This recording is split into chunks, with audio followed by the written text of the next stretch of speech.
All right. Hello, everyone. My name is Nathan, and today is a how-to session on building a healthy organization. First and foremost, this presentation is heavily influenced by three phenomenal books as are being shown on the screen right now. Definitely recommend giving these books a read. An agenda for today's presentation will first start off with what is the value of this presentation and where does the value of this presentation come from.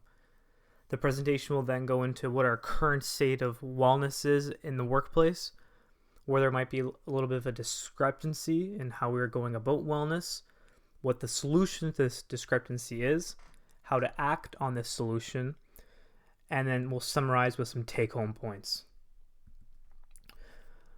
To begin, when we think of the workplace, in theory, we think of the workplace as a springboard to accomplish our other life goals. But the actual fact is that the workplace actually has a negative effect on a lot of our factors, such as exercise, healthy eating, sleep, and especially managing stress. And so then it's no wonder that 59% of employees have at least one chronic condition. And it just so happens to be that this chronic condition does, of course, make it harder for one to do their work and to do their job. So then with all these factors coming into play, we have a highly disengaged workforce where nearly 87% of employees are highly disengaged or disengaged. And so you can see right now where the value of this presentation is coming from. And so what the thought is that we have these issues in the workplace. Let's introduce wellness programs. Because we know that stress and work-life balance and productivity is nothing new in the workplace. In fact, if you pause this video for a second and think of when this book is published. So this book was actually published in 1990. So this, like I said, this idea of stress and work-life balance in the workplace is really nothing new. And our response has been, let's introduce wellness programs. So let's assess the current situation, provide some feedback, and then create the program. And then sprinkle in these incentives, which are represented by the stars. And you know what? The good thing is that this movement of wellness programs in the workplace has been going strong. We've seen from 1997 until 2009, we saw an increase in the number of companies who have implemented wellness programs. And then even if you have a small employer or a large employer, these workplaces that offer benefits are also offering at least one type of wellness initiative. So far, so good. But then a little bit of a discrepancy comes in that we have these newspaper articles written. And mind you, one could argue that these articles which question if wellness programs are really worth it, one might say that they take a very narrow-minded approach to wellness, which is the wrong way to go about it. But the reality is that to those within the industry of wellness, they might not look at these newspaper articles and completely eliminate them from their mind. But the people who are listening to the information from these articles and reading these reports are those senior executives, those chief financial officers from a company who are the ones who had the power to provide a budget for a wellness program. So that's why we really got to take these showings and popular media and really take them seriously, even though we might think that they're wrong, but they exist, and they're not lies per se, but they do exist, and the people who we're trying to convince for wellness are the ones who are actually reading this and then thinking what these articles are saying. And you know, in a way, sometimes I don't disagree with these articles, because in terms of employee engagement, over the years, no matter if you're in Canada or the States, employee engagement has remained stagnant. And so even though we have an increase in the popularity of wellness programs, employee engagement really hasn't seen a rise within recent years. And this is important because employees who are engaged in their work are, of course, 28% more likely to participate in a wellness program. Because having a wellness program and actually getting people to participate in the wellness program are two different beasts that we have to control for. And I think sometimes we almost kid ourselves when we see less than 20% participation, and we see a large company. So in actual fact that 10% of employees participating, it could be hundreds of people. But still, it only takes a couple of employees to skew the results for a wellness program or to skew the cost for a company, that we really can't get too ahead of ourselves. And yes, it's good that people are participating, but we really want everyone to participate and try to get a tipping point for wellness. Now, partly this lack of participation and the stagnant employee engagement is the fault of a lot of wellness planners, and that they've used a very solid approach to wellness. So it's just having wellness as its own entity, and there's no strategy behind the wellness, and it's almost year after year, year 1, year 2, year 3, it's the same single wellness offering with no modifications, no insight from what employees really want. And so we have this siloed approach, and then the best we get from this siloed approach with wellness programs is that you'll have wellness programs that either show benefit in response to lower absenteeism, or you'll get benefit in the costs, in terms of medical costs for a company. But we actually know that the huge cost driver for an organization, which is almost under the ice like an iceberg, is presenteeism, which is that exact line of thinking of employee engagement. So even though a wellness program might be benefiting absenteeism or benefiting those direct medical costs, that presenteeism is what we really have to focus on, that siloed approach is not targeting whatsoever. So these are our discrepancies right now with wellness programs. Now, when we kind of turn the focus of this presentation towards a solution, we need a solution that takes behaviors that may be sparked by a wellness program and turn the behaviors into habits so that we then see measurable results when we follow up. So if we have behaviors on one end of a spectrum and we have measurable results on the other end of the spectrum, we need something in the middle of that spectrum to create those habits, those healthy habits. And we need to follow the World Health Organization's definition of health promotion, which is the process of enabling people to increase control over and to improve their health. So this idea of helping people help themselves. Now, to start with this solution, it's all about shifting the paradigm from healthy people to healthy organizations. The idea of focusing less on an individual employee and more on changing the entire work environment of an organization, so that the healthy choice, those wellness choices, become the easy and normal choice. So bringing in that concept of social norms. This is how we can really get sustainable change for those measurable results. Now, when we're looking at building healthy organizations, the nomenclature we go about this is through workplace culture. So building a strong workplace culture.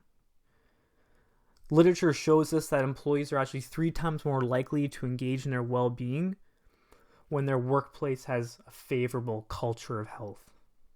But the opportunity here is that only 26% of employees believe that their company actually has a strong culture of health.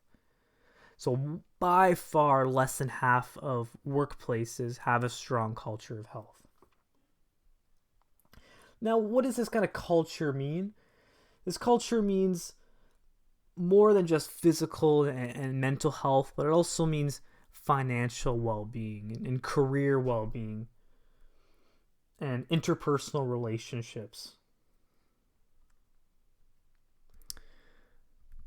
Now, to anyone who might be questioning the power and impact that culture can really bring about, the Coop Award, which is a prestigious award for health promotion in the workplace, when researchers looked at the Coop Award winners over time and looked at the stock performance of these Coop Award winners, they actually found these Coop Award winners outperformed their counterparts on these different financial indices.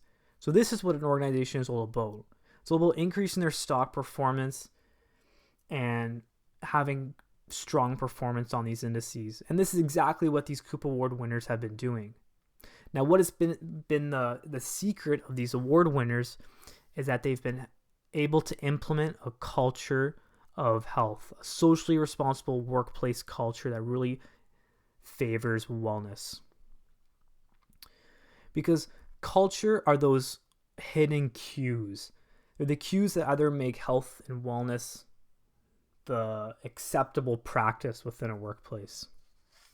These are the workplace policies, their values, how they go about doing business, as well as their modeling. So what are senior leaders doing? And I think this is extremely important because other research has shown that when you try to implement wellness initiatives in the workplace and you have people who become more health conscious, they can actually then feel a greater lack of support at home, because when they go back home with this new health mindset, others around them don't also believe in health.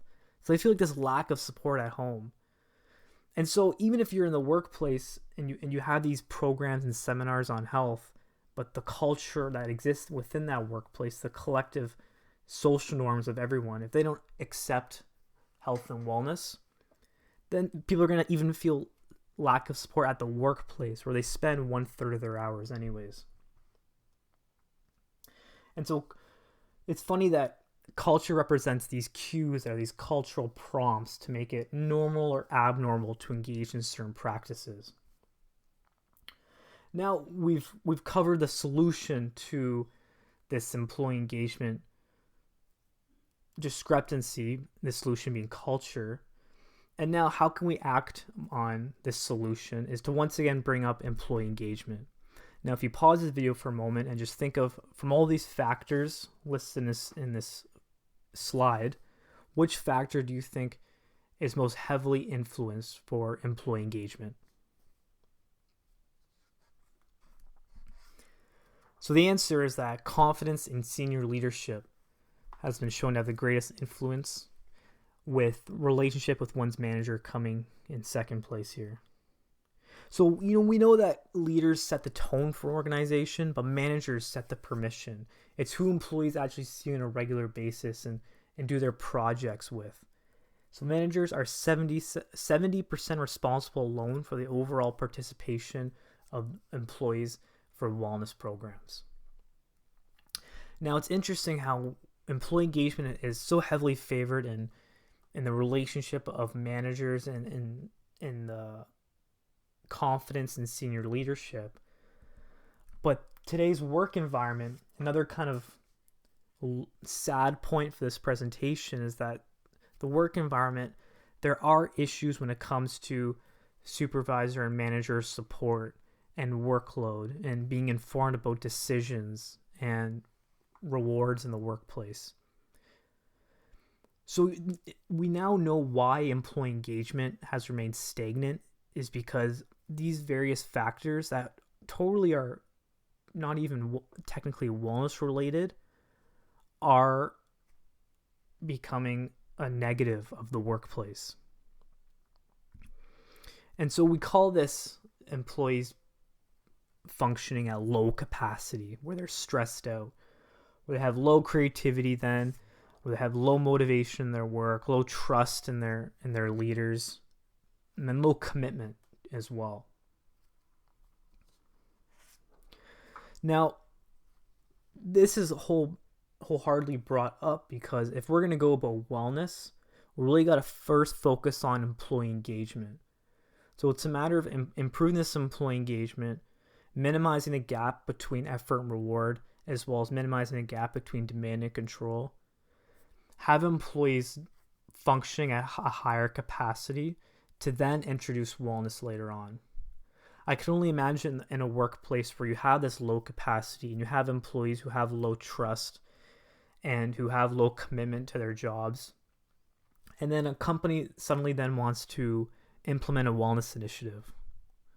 Well, to those people who aren't necessarily fans of their bosses, why would they then listen to their bosses when they tell them to participate in a wellness program, or when their CEO tells them to participate in a wellness program?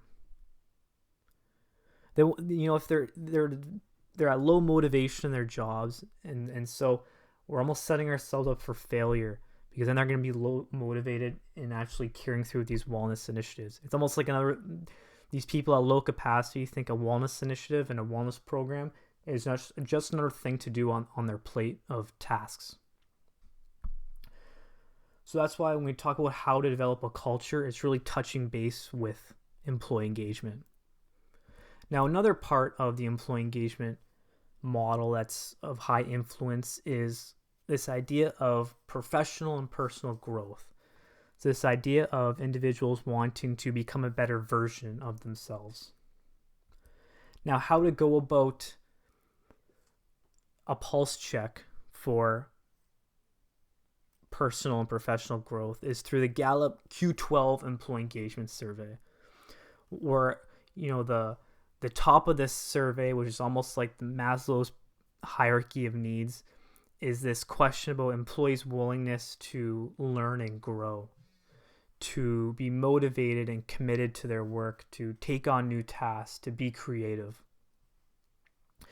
And this is so important because when we mentioned earlier about how you want to turn initial behaviors into habits and into then measurable results, a growth mindset is conducive to learning something like a new habit and building on one's life.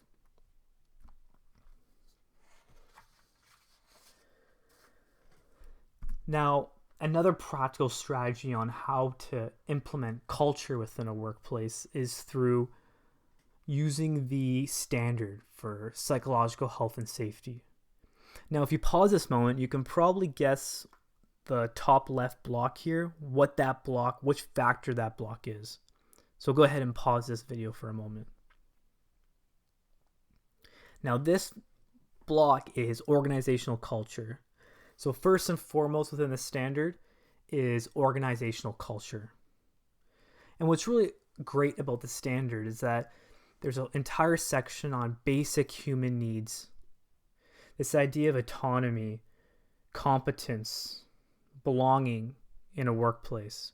Because when we can tap into these deeper needs, these intrinsic motivators, it's almost like health isn't a side effect. Because when you tap into these intrinsic motivators, you really have this fulfillment of employees that then they're more likely to accept a wellness initiative into their lives and to participate. It's interesting because we know that culture, which includes employee engagement, which includes these intrinsic motivators, which includes employees' mindset for growth, culture in and of itself is wellness. We know that employees who have low levels of dynamics such as job control actually then manifest these physical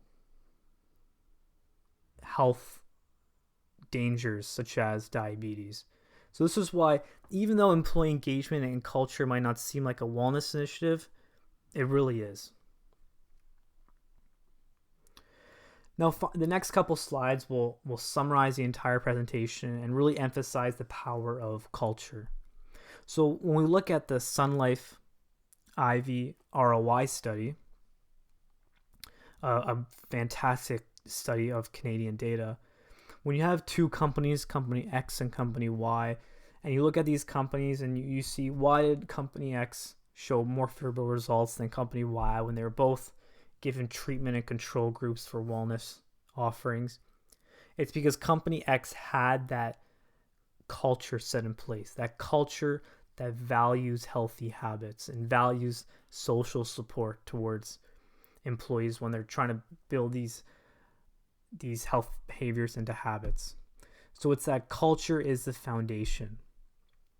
And as you can see this in this organizational wellness index, workplace culture and engagement was the most influential towards an employee's health. Now, some practical recommendations from this presentation in terms of first culture and then for wellness programs is for a culture to really embrace failure in the workplace so that individuals feel safe in trying something new. It's about maximizing interactions, so allowing employees to collaborate, and then this sparks that social support. It's about onboarding as well, which employees you have in your workplace. It's about valuing soft skills and emotional intelligence like grit and resilience, just as much as other factors one might present in a job interview.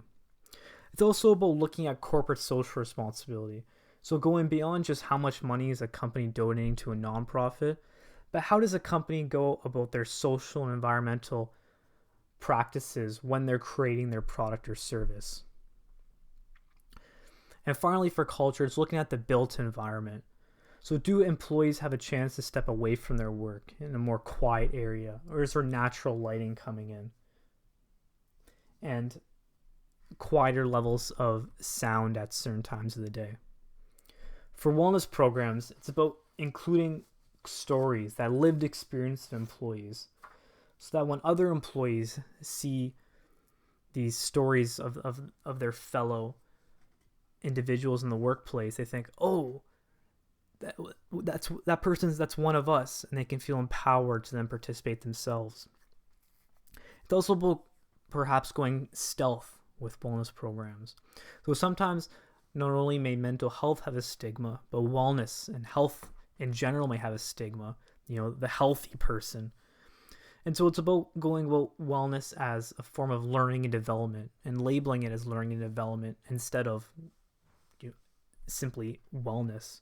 Because we know that the learning and development industry and companies' willingness to implement learning and development, which for sure wellness and health is a form of learning and development for brain health, this learning and development industry is much greater than wellness. So companies are more likely to invest if they see this learning and development aspect to an initiative. It's about embracing challengers. So those people who don't necessarily want to participate in that wellness committee, but actually trying to get them, why don't you want to participate? What is it about the workplace? Really getting those hidden challenges to the surface. It's about building on what's right within an organization and not always reinventing the wheel. So if there was any sort of wellness or events in the past, what type of communication efforts or what type of follow-up and evaluation efforts worked and building on those strengths. It's about differentiating what stage people are at in terms of their motivation. Are they contemplators? Are they pre-contemplators? Are they in the action stage or the maintenance stage? Because the language and communication to these different individuals along the different stages of motivation will be different. Talking to someone who's thinking about starting a healthy habit versus talking to someone who's already been practicing a healthy habit for years is two different challenges. It's about trying to, no matter what program is being created, is to try to gather as much data from that program as possible, having programming and initiatives that are data enabled. Because in the evaluation stage, we want to connect the dots, and we know that sometimes our greatest findings are findings that we never even expected in the first place. And then finally, when we have different vendors for various wellness strategies and programs, it's about ensuring that those vendors are communicating so that they have the same type of language or the same focus, and just having touch base with those different vendors in order to minimize confusion across employees. So all in all for this presentation, what this presentation is proposing is that it's this idea of culture and employee engagement before wellness. It's touching base with culture. It's maximizing employee engagement so that the factors for wellness can be met. It's both setting up wellness for success. And all in all, for this presentation, to even go beyond the success of wellness, it's about using wellness as a way to minimize the gap between the value of benefits and the perceived value of benefits from employees. Because employees who are provided wellness programs are more positive about the quality and the meeting of their needs in terms of benefits plans.